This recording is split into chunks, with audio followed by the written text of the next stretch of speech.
Hey, what's going on, guys? Skag ST here again. I said I'd do a video on my 11 Wide Glide, so here's this. Man, I really like this bike as far as, I don't know, just the impression, the presence this bike has. Love the Lowrider ST, but man, this thing, the way you feel when you're riding this, the seating position, just the silhouette of this bike is incredible. Just a way cooler look, in my opinion. The Lowrider ST feels cool to ride. This thing looks cool to ride. Maybe not a really long distance bike because of the way that I've got it set up, but man, just around town, some quick day trips, this thing is, it's a ripper. So it's got the 103. Whoever bought it from the factory had the 103 jugs put on. S&S teardrop intake, Vance & Hines Big Shot, I believe, is the exhaust. Not crazy about the exhaust, to tell you the truth. I'd like something that, now since I've got the rear end lowered, that doesn't scrape as bad. So I might end up going with like a TBR Gen 2, even though the looks of that may not fit this bike that much. It'll be a little bit more of a, you know, performer, because despite this thing being set up the way that it is and having forward controls, man, I carved this thing.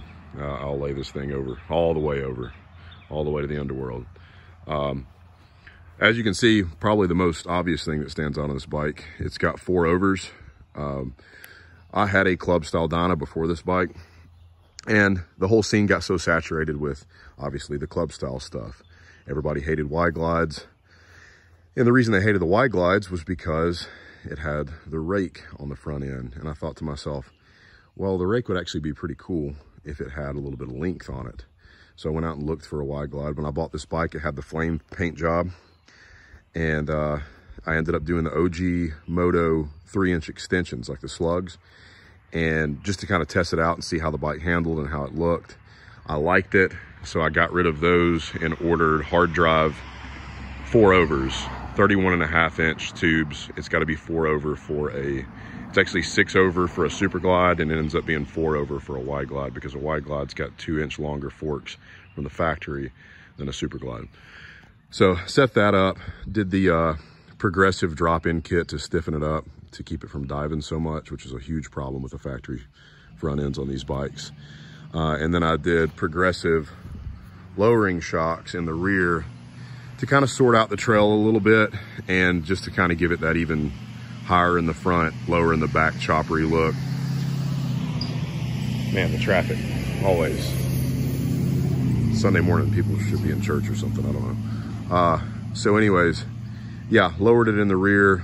Those are 11-inch shocks in the rear and 4 up in the front.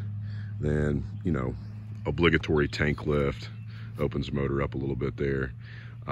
This is a Mustang Regal Duke seat with the matching pad, and it's on a Harley rigid sissy bar, just the Harley factory, not factory, but the Harley HD part. And these are 12-inch fat bars from Harley on 4.1-inch smooth top risers, which I think is really a rad look for this bike.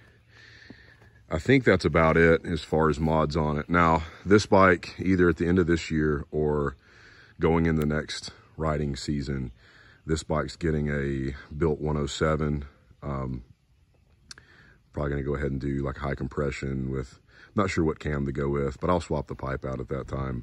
You know, it's got forwards and everything. I just kind of want to make this my bar hopping hot rodder, and I'm gonna hang on to this one. I considered selling it for a little bit, but I think I'll give this one to my son when he gets old enough. It's gonna need a couple things here pretty soon. Tires are about worn out.